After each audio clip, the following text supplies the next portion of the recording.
Hey guys, how's it going? Been a long time, but today I'm going to be talking about a game that I didn't even know existed until about a month ago. And it's actually really good timing for me because I was at the point in my life where I was ready to put video games behind me. I just kind of felt that World of Warcraft and gaming in general have just really been going downhill over the years. And it's kind of been that way for a while. So I was saying to myself, is it really worth it to keep doing this shit? Because, like, let's be honest for a second here. If Fortnite, Roblox, and Minecraft are the most popular games in current year, that's how you know gaming's in the shitter, right? I mean, maybe I shouldn't be so judgmental because I've never actually played any of those games since I only play real games, but you can just kind of tell that things just aren't as good as they used to be. So I haven't really been gaming or uploading it all this past year. I just cut all that out entirely. And instead, I've been spending my free time just living it up, getting wild, beating up hookers and snorting cocaine, living the good life. That's what I've been doing. And that's been going pretty well. But now that this game is coming out, that lifestyle is going right out the window because this game is actually pretty good. Is it the WoW killer? I would say no, because, well, I mean, it's kind of hard to kill a game that's already dead. You know what I mean? Like, let's be real for a second here. The only people who play World of Warcraft in 2025 are young people who just don't know any better, and old people who have absolutely no self respect whatsoever. And I suppose I kind of fall into that category myself from time to time. But that's okay because we're forgetting about WoW now. It's in the past, we're putting it down. Fellowship is here now, and it's new, it's cool, and it's, as the kids would say, quite litty. It's actually kind of surprising. This doesn't really seem like a game that would actually be good because, well, it has the shitty, cartoony Fortnite graphics. I actually thought it looked like a mobile game when I first saw it, to be honest with you. And well, it's a game that's based around Mythic Plus. I can't honestly say that I've ever really liked Mythic Plus all that much, but admittedly, I've never actually done Mythic Plus before because I quit retail WoW in Warlords of Draenor. But I've seen other people do Mythic Plus, and in my opinion, looking from the outside in, Mythic Plus seems like a system that definitely caters to the sweatier crowd of players. It really doesn't seem very chill at all to me. Like, if you're the kind of player who just wants to come home after a long day of slavery and just kind of chill out and have a good time, which I suspect is most MMO players, then I don't see how you could ever truly enjoy Mythic Plus. Because when I played the open beta of Fellowship a few weeks ago, every single dungeon that I did felt like a speed run. Even in quick play, which is the lowest difficulty in the game, basically every quick play I did, the timer would count down, and as soon as it hit zero, the tank would be like, vroom, just fucking mowing through everything, pulling like 3 packs at once, taking a whole bunch of damage. Now, when I see something like that, I just gotta ask myself, how in the hell is any new player supposed to get into this game? In fact, how are all the 30-year-old boomers supposed to get into this game when they're so used to the slower pace of classic WoW? Well, I don't know if they will. And that's the problem I've always had with Mythic Plus. It just feels way too sweaty. There's no chill at all. You always gotta lock in and go, go, go as fast as you can all the time. So, because of that, I don't really know how popular this game is going to be, but I hope it's popular because it certainly has potential.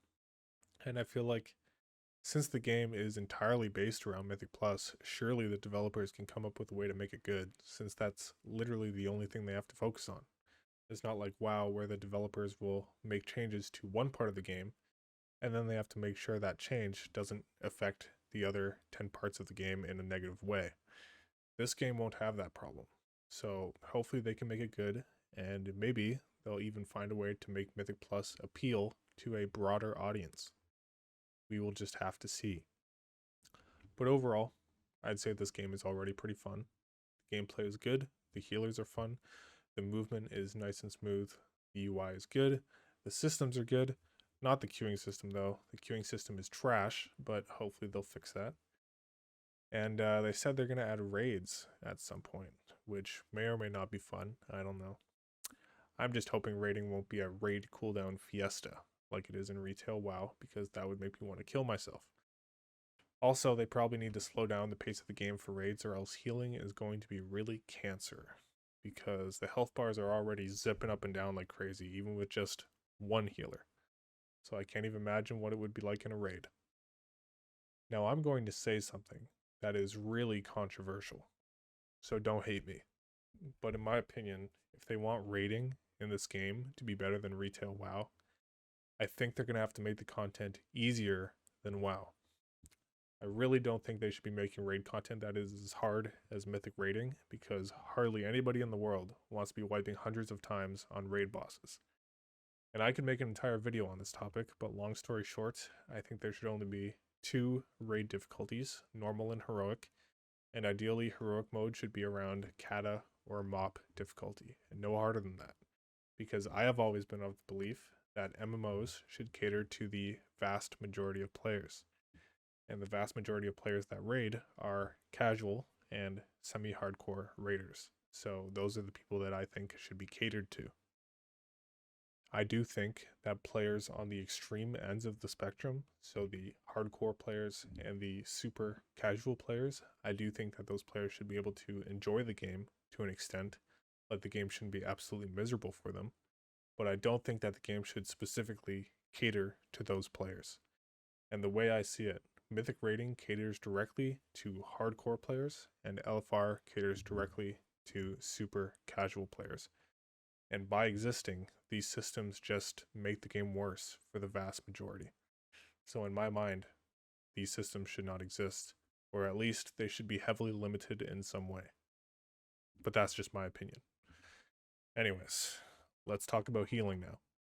So I started off by playing Sylvie, because I'm usually a Resto Druid player in World of Warcraft, and I figured Sylvie would closely resemble Resto Druid, which she does.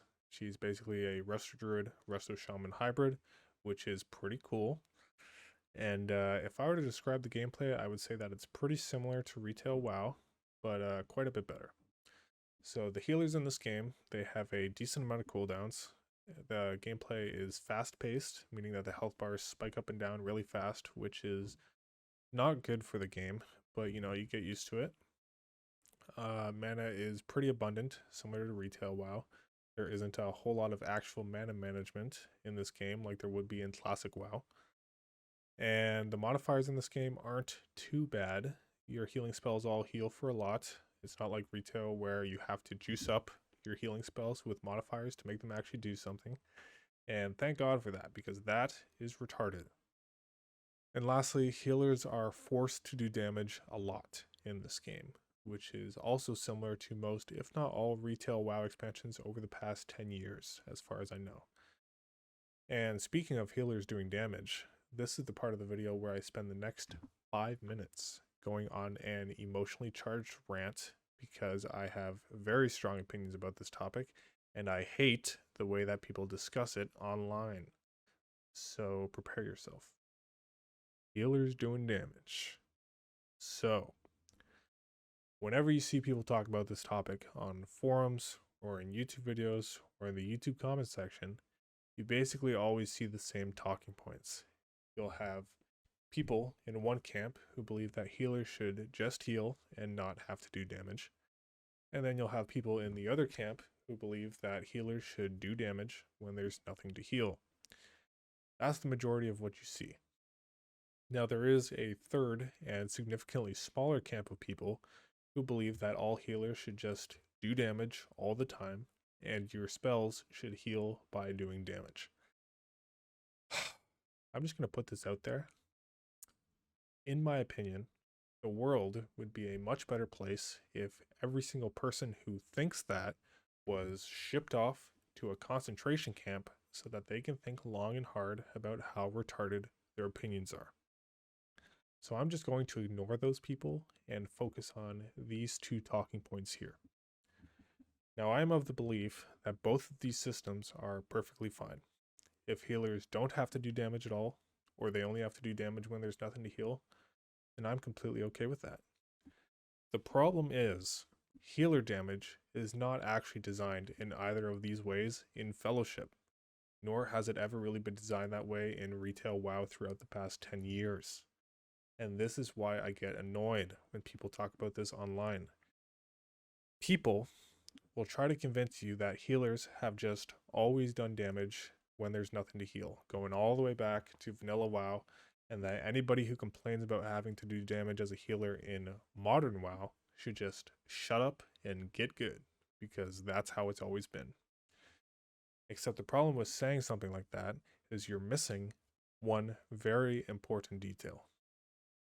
In vanilla, TBC, and Wrath of Lich King, you would in fact do damage when there was nothing to heal, which is fine. I have no problems with that. However, in Fellowship and most retail WoW expansions, you don't just do damage when there's nothing to heal. The modern design of healers forces you to spend as much time DPSing as possible, not just when there's nothing to heal, because doing damage affects your healing.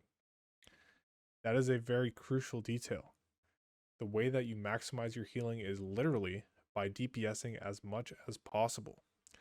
That's why people complain about healers having to do damage these days, because you are forced to do it. Back in the day, you were not forced to do it because your damage didn't affect your healing. To give you an example, in Fellowship, Sylvie's damage gives you cooldown reduction on one of your major healing CDs. Doing damage buffs your healing in general, and doing damage gives you a shit ton of mana back. So you are literally not just doing damage when there's nothing to heal, you are doing damage as much as possible and only healing when it's absolutely necessary. That's what you're actually doing, and I just don't think that's a good design for the game. Now, I personally don't mind it in this game because Sylvie's damage buttons are actually pretty fun to press. So I personally don't care too much if this changes, but I just wouldn't say it's good for the game. Like, I truly believe that more people would commit to playing a healer in the long term if your damage spells didn't affect your healing at all. And yes, I am aware that the healer population on the Fellowship beta was really high, but I promise you, when the majority of players make it to the harder difficulties, the healer population will literally fall off a cliff, just like it does in retail WoW. And the way that healer damage is designed is part of the reason why that will happen. So let me tell you why specifically I don't think that damage should be tied to healing. The first reason is because it's not that fun. When you choose to play a healer at the character select screen, and the majority of your time in combat is spent not healing, that's just not going to be fun for a lot of people. And if you disagree with that, how about we flip it around? Do any of you actually think that DPS players would be having more fun than they are now if they were forced to spend the majority of their time healing instead of doing damage? Like, what do you think would happen if DPSers were literally forced to get their raid frames out and click on health bars half the time instead of just doing damage? Do you think people would like that change? Because I don't. I think that would be retarded. But for some strange reason, I feel like I have to explain to people that healers being forced to do damage the majority of the time, or even half the time, or even being forced to do it at all, is bad for the game. And that is really depressing because it really shouldn't even be an argument. And yes, I know there's people who enjoy doing damage as a healer, and I know there's people who enjoy smart healing as well, but just because you enjoy something doesn't mean it's good for the game. For example, I enjoy managing threat as a tank in vanilla WoW. I think it's really fun and engaging. But do I think it's good for the game? No. I think managing threat as a tank is absolutely horrible for the game. And Blizzard was smart to get rid of it, which is exactly my point. Just because I like something or you like something doesn't automatically mean it's good for the game.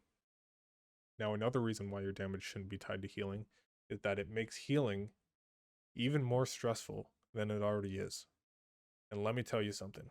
When people get to the harder difficulties, I promise you, everyone who plays a healer is going to be stressed with a capital C, especially if you play with randoms.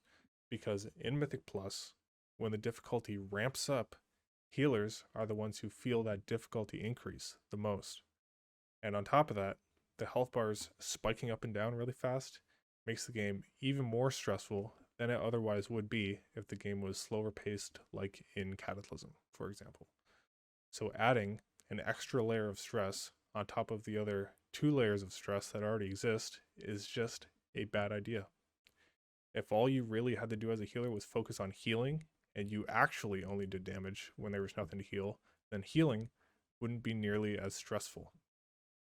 And if you think about it, it might actually add to the skill expression of the game, because right now, the only way to play healer is by doing damage the majority of the time. That's literally the only way to play. If you don't play that way, your healing is going to be dog shit and you're going to go out of mana super fast. But if your damage spells weren't tied to your healing, then you'd have multiple different ways of playing the game. You could choose to continue doing damage as much as possible, or you could choose to not do damage at all and focus entirely on healing and pre-healing and kind of just playing safe in general. Or you could choose to do a bit of both depending on the situation, which would technically be the optimal way to play.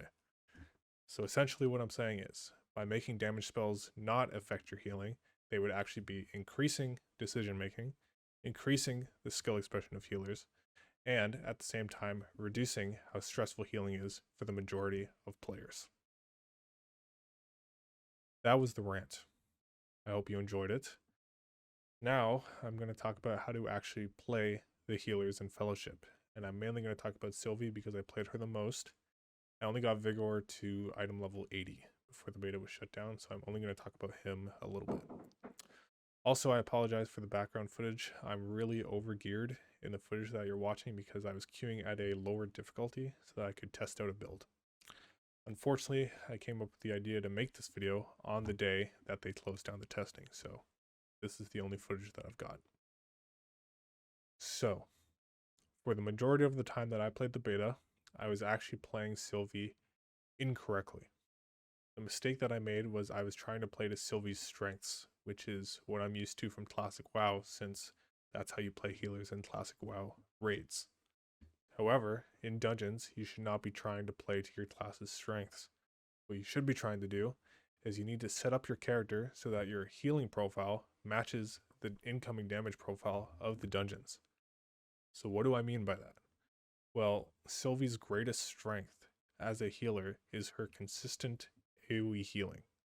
That was pretty clear to me right off the bat because right at the beginning of the game, you have a permanent hot that you can apply to everyone in the party. And that hot heals for a lot. There's also talents that buff your permanent hot, so based on that, I figured that Sylvie was really good at consistent AoE healing. I figured that was her greatest strength. The problem is, dungeons do not require consistent AoE healing.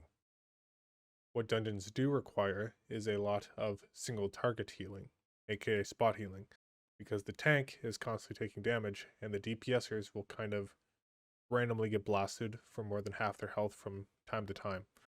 So the main thing you need in dungeons, regardless of which healer you play, and regardless of what healers they add in the future, what you will always need in dungeons is a lot of single target healing.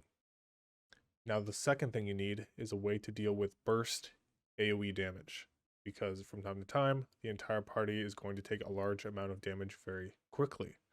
And this damage can happen in many different forms. It can be one big burst of damage to the entire party. If a DPSer misses an interrupt, it can be a large amount of random damage that happens really fast. It can be a high amount of ticking damage on everyone for a short period of time. Whatever which way it happens doesn't really matter. The point is the entire party is going to get hit really hard at some point. Usually at least once per trash pack and multiple times per boss fight. The best way to deal with these high damage events is with cooldowns. This is unlike classic WoW where you can just heal through high damage events with your regular healing spells. In this game and in retail WoW, it's just way too risky to do that.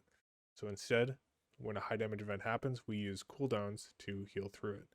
In Sylvie's case, she has 2 cooldowns to deal with the high damage events. You have Heart Bloom, which just does a pulsing AoE heal to the group, and you have Life Petal, which is basically just Healing Stream Totem from World of Warcraft. Now on Trash, you'll usually split up your cooldowns. So for one high damage event, you'll press Heart Bloom, and for the next high damage event, you'll press Life Petal. But on most bosses, it's better to just pair your cooldowns together to be safe. You should also be trying to save your ultimate ability for bosses if you can, because that way you can pair your CDs up for the first high damage event, then you can use your ultimate ability for the second high damage event, and then your CDs will be back up again for the third high damage event, after which the boss will usually be dead. And actually, in a lot of cases, your CDs will be back up for every single high damage event on a boss, which makes things a lot easier. Once I realized that all you really need for Mythic Plus is a lot of spot healing and cooldowns to deal with the high damage events, the game became a lot easier.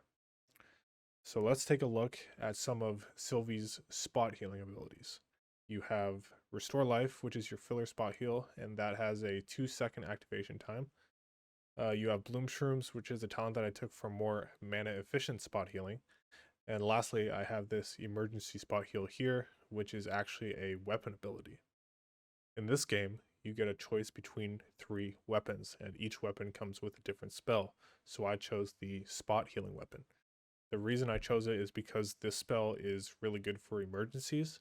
So if one of the DPSers were to get blasted for under 50% of their health, I can instantly pop their health back up. If I were to use Restore Life instead, it wouldn't be instant, right? Because it has a 2-second activation time.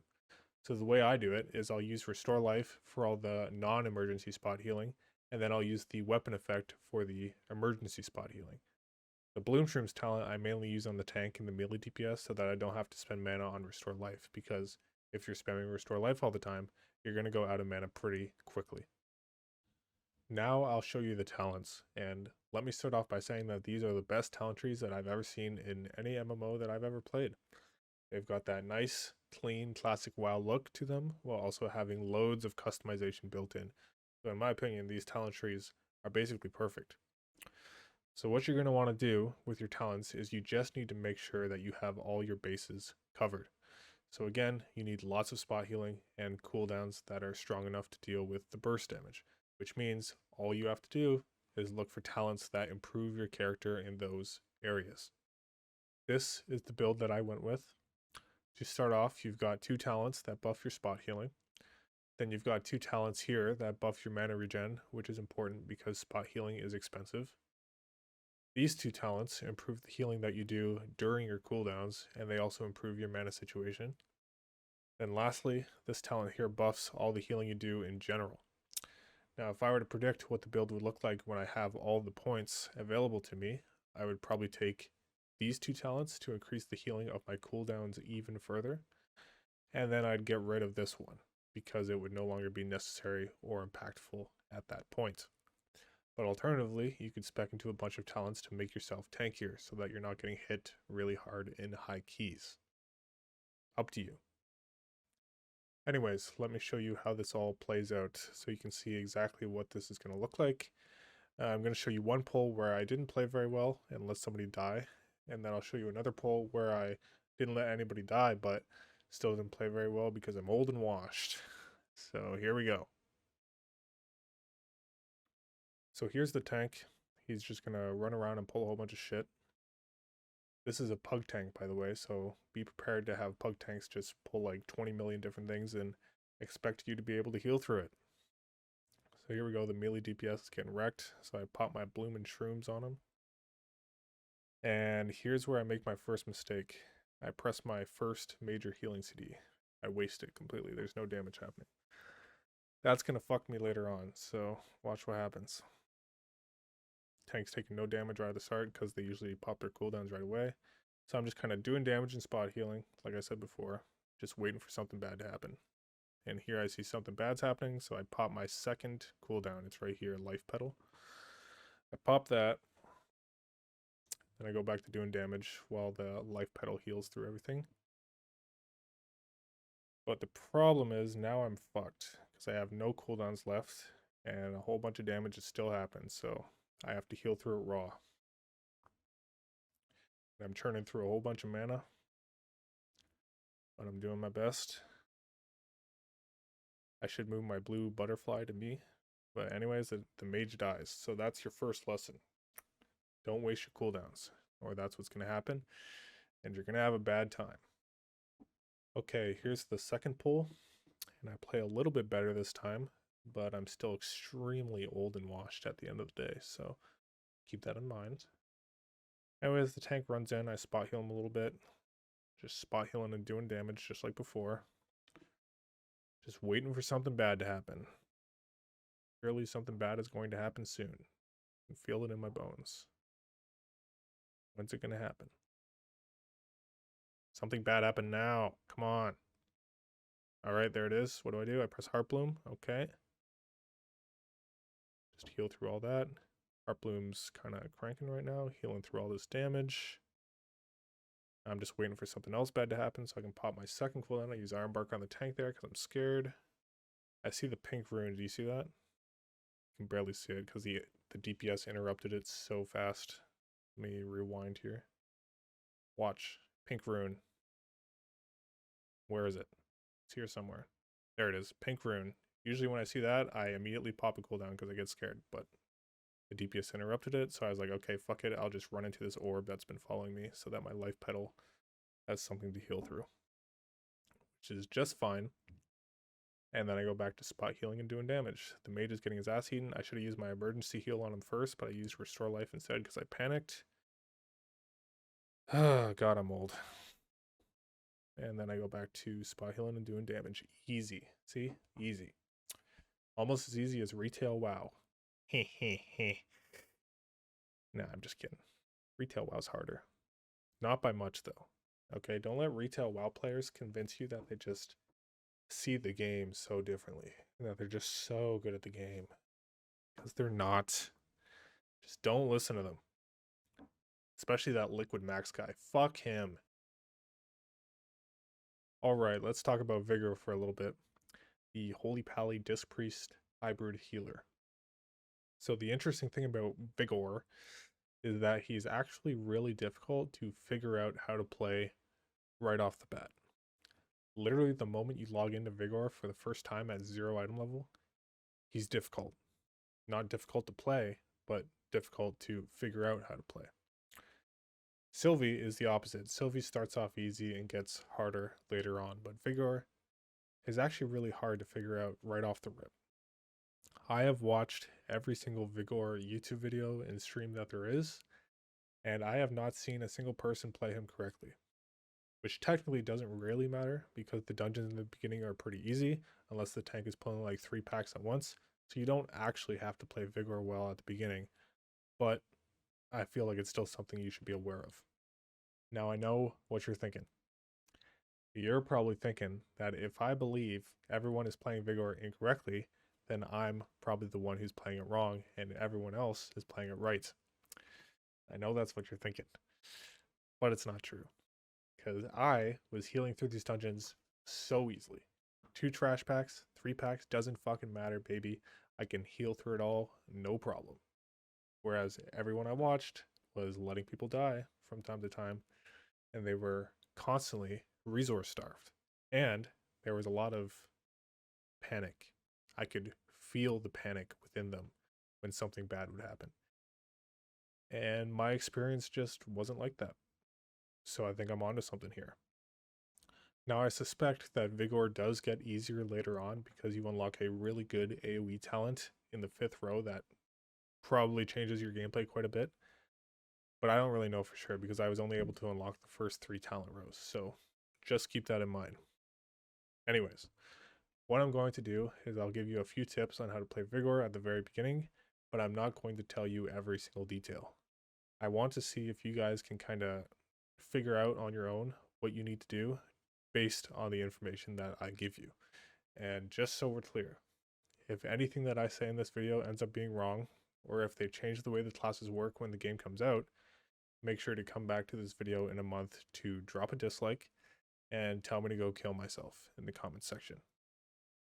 Okay? So here's the first tip. Tip number 1. Your AoE heals suck. These two abilities here. Soul Brand also sucks. Don't use that either. Now, Circle of Light, this ability is kind of somewhat usable, but just barely. You could literally heal entire dungeons without pressing this spell a single time, and you wouldn't really notice a difference. And the reason it sucks is because, at least on the open beta, the healing it does is mid, it costs a lot of mana, and it's also rare that everyone in the group will be standing close enough together for you to be able to hit all 4 people with it. The only time it's really good to use this ability is during your ultimate. Now, on the other hand, this orb ability is complete garbage, and you should just never press it. I do not understand why every single person I watched on YouTube presses this ability. Every single time they press it, it literally does nothing, and you just waste your holy power. So don't press it. I'm pretty sure there are talents that buff it later on, but in early game, don't use it. Don't use it for damage either. That's another thing I see people do. There's no point in doing more damage than you have to early on. You're never going to fail a timer because you didn't squeeze out extra healer damage. Unless, of course, the DPS in your group are a bunch of autismos. But more importantly, in the earlier dungeon difficulties, you can actually heal through a lot of mistakes if you play well. So it's literally better to just focus on healing and only maximize your damage with the abilities that actually increase your healing. Now, I'm not a Mythic Plus expert, but as far as I know, the only reason you would want to do extra healer damage is because in the higher difficulties, there's a point where you can no longer realistically heal through mistakes. If the damage coming in is so high that people just instantly die if they make a mistake, then the best way to play is to only heal the bare minimum and spend the rest of your time maximizing DPS. Hopefully the game doesn't get to that point, but let's be real, it probably will. The second tip I'll give you is regarding this ability, Runic Proliferation. You guys should use this spell right at the beginning of the dungeon. Literally the moment the countdown timer starts, just press it. That way you'll get the CD rolling and you'll start off the dungeon with 6 holy power instead of 3, so you won't be instantly resource starved the moment combat starts. Here's the final tip. These 2 spells here are your bread and butter for like the first 100 item levels, and maybe even beyond that, I don't know. How well you use these 2 abilities will determine how much you struggle. If you can use these abilities well, then healing these dungeons will be easier than taking baby from a candy. But if you don't use these 2 abilities well, you're going to have a rough time. So that is the challenge that I leave for you. Figure out how and when to use these 2 abilities. Anyways, that's the video. I hope you enjoyed it. I'm really excited for this game to come out, you guys. I'm taking the whole week off work so I can grind my little titties off. It's going to be fun. Hopefully the game doesn't die in a month. That's the only thing I'm scared of. Because if it does, I'll have to go back to my old lifestyle of just smoking grass and eating ass all day long. And beating the shit out of hookers. Yeah. Okay. Well, peace out, y'all. Catch you on the flip side. Bye-bye.